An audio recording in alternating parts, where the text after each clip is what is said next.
वालेकुम एवरीवन। उम्मीद है आप लोग सारे ठीक ठाक होंगे।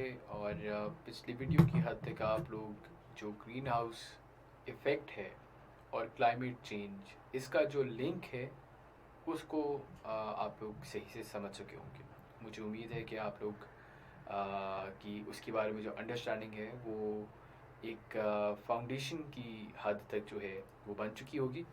तो अब अगर हम आ, आगे की बात करें तो अब मैं आप लोगों को इंट्रोड्यूस करवाऊंगा to some important green house gases.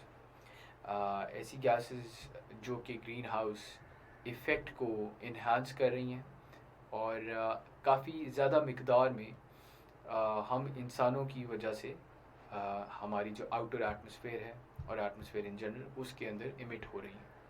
और यही वो गैसेस हैं जो कि आपकी ग्रीन हाउस इफ़ेक्ट को इस हद तक इन्हांस कर चुकी हैं कि आज हमें क्लाइमेट चेंज का जो इतना बड़ा मसला दरपेश है उसको वो उसकी उन्होंने बुनियाद रखी है बेसिकली। तो सबसे पहले मैं आप लोगों को बताऊंगा about carbon dioxide. Carbon dioxide एक बड़ी इंपॉर्टेंट गैस नेचुरली भी एटमॉस्फेयर के अंदर मौजूद है, एक अच्छी परसेंटेज के अंदर, negligible as compared to others but still there.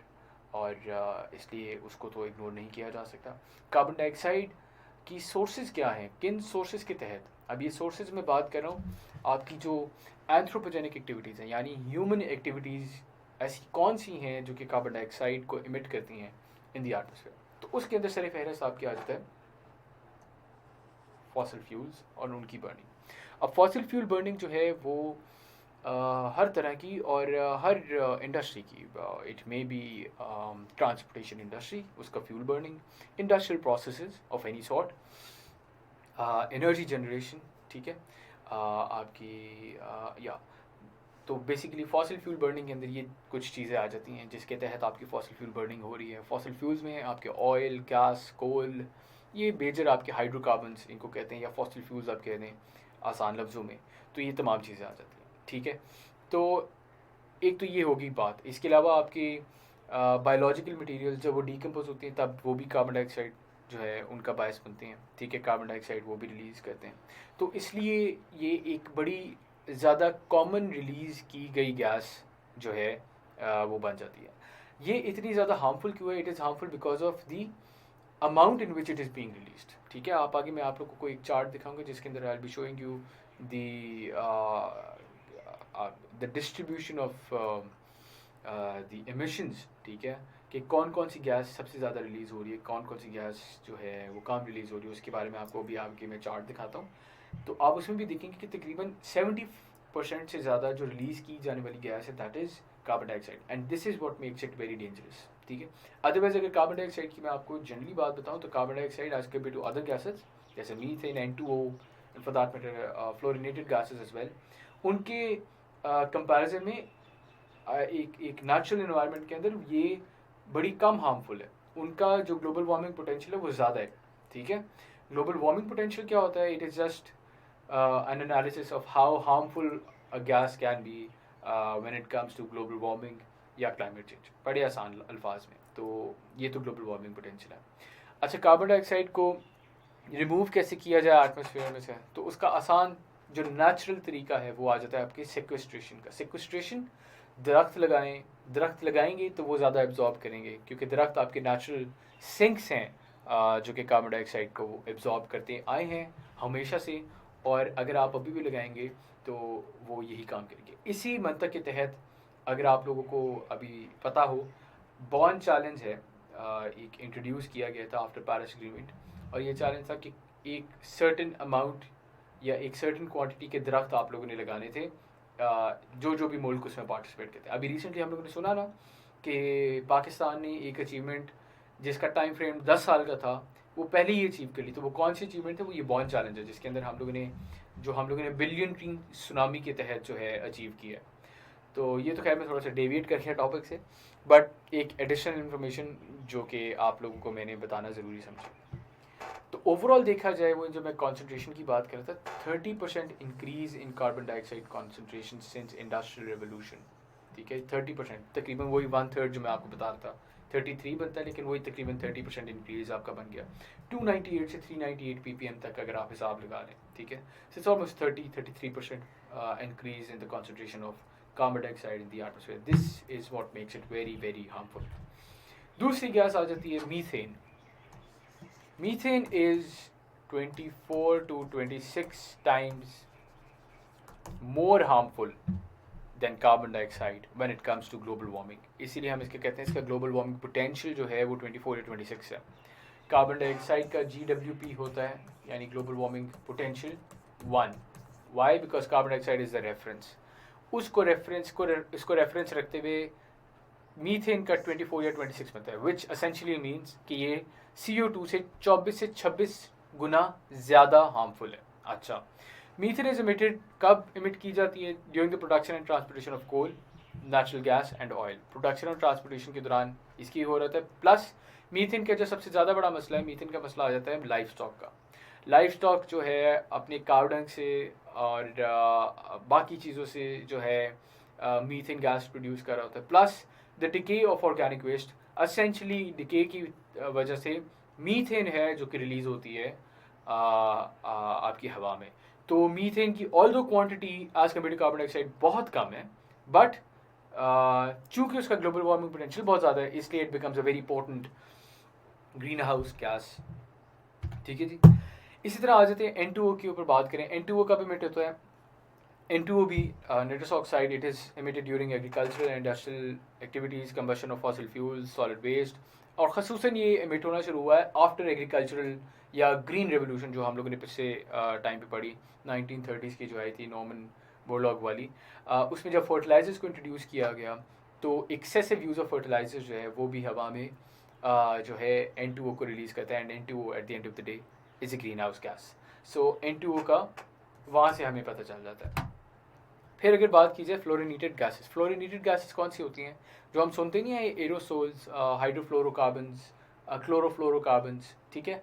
जिस भी कंपाउंड होता है एक elemental chemical composition of one of 2 और मोर एलिमेंट्स, ठीक है। अब ये थोड़ी सी साइंटिफिक टर्म हो जाती है, जो साइंटिफिक लोग नहीं हैं उनके लिए कोई मुश्किल वाली बात नहीं है। बेसिकली क्या, फ्लोरीन जो कि एक एलिमेंट है, जिस तरह आपका हाइड्रोजन एक एलिमेंट है, ऑक्सीजन एक एलिमेंट है, फ्लोरीन से रिलेटेड कुछ जो कंपाउंड्स हैं ना, जो गैसेज हैं जिनके अंदर फ्लोरीन आ जाता है, वो वाली गैसेज जो है ना वो भी बड़ी हार्मफुल हैं।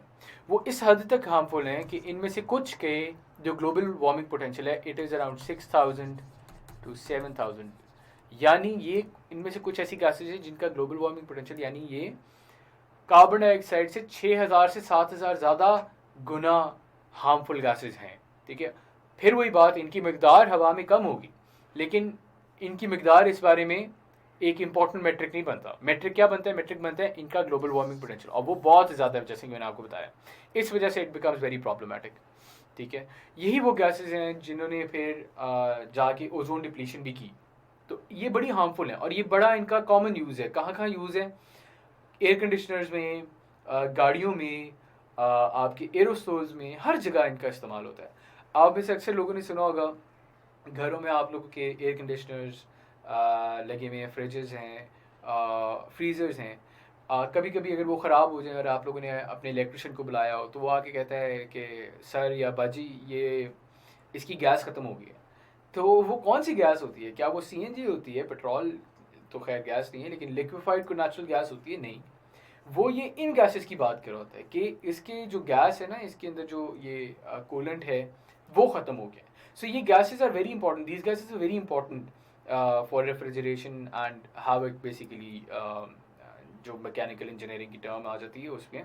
लेकिन इन गैसेस का जहाँ पे यूटिलिटी बहुत ज़्यादा है, वहीं पे इनका नुकसान भी हमें बहुत ज़्यादा देखने को मिला है। First in the form of ozone depletion and then आजकल in the form of global warming and climate change. तो ये कुछ गैसेस हैं जिनके बारे में हम लोगों ने डिस्कस किया। Water vapour is not really a gas, तो वाटर वेपर को हम ठीक है, आई नो गैसेस फॉर्म हुआ है, लेकिन नेचुरली वो पानी जो है वो एक लिक्विडिफाइड फॉर्म है। लेकिन हवा में जो वाटर वेपर है जो कि नेचुरली मौजूद है, वो भी आप कह सकते हैं कि ग्रीन हाउस गैस के एम्बिट में अंदर हम उसको लेके आ सकते हैं, उसके भी हमें काफ़ी प्रॉब्लमेटिक होता है।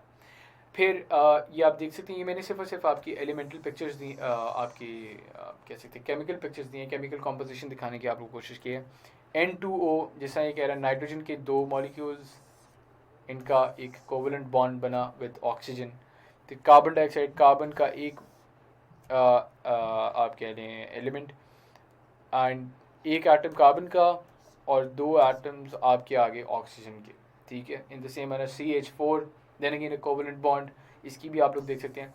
मैं फिर कह रहा हूँ, इनकी आप लोग बेशक अभी पिक्चर ले लीजिए स्क्रीन से, या जो भी आप लोग करना चाहें आप करें, लेकिन इनको आप, अगर आप साइंटिफिक नहीं भी हैं तो बस आपको ये बनानी आनी चाहिए। क्योंकि पेपर के अंदर मैंने आपको ये बात, अगर आप ग्रीन हाउस गैस इफेक्ट का बारे में, आपके बारे में सवाल आ गया और आता होता है, तो आपको ये चीज़ें बनानी पड़ेंगी, तब जाके आप नंबर हासिल कर सकते हैं। तो इट इज़ वेरी इंपॉर्टेंट, इसलिए मैंने आपको यहाँ पे शो भी कराई है।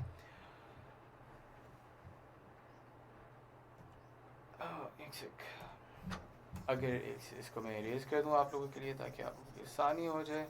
अब अगर आप ये स्क्रीन पे फोकस करें